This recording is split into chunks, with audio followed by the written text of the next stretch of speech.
ప్రభుత్వంపై ప్రతిపక్షాలు ధర్నా చేయడం సహజం. ప్రభుత్వమే ప్రతిపక్షం మీద ధర్నా చేయడం విడ్డూరం.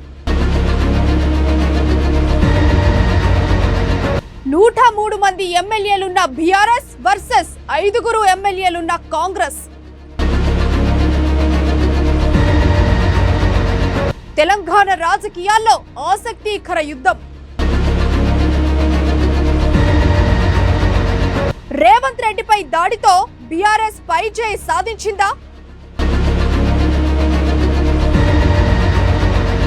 తానే రేవంత్ రెడ్డి ట్రాప్ లో పడిందా? అధికార పక్షం ఎత్తుగడలు ఫలిస్తున్నాయా, మిస్ఫైర్ అవుతున్నాయా?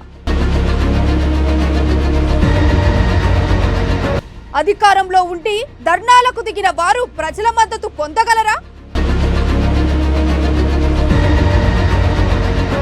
రైతులలో మార్పు వస్తుందని బీఆర్ఎస్ భావిస్తోందా?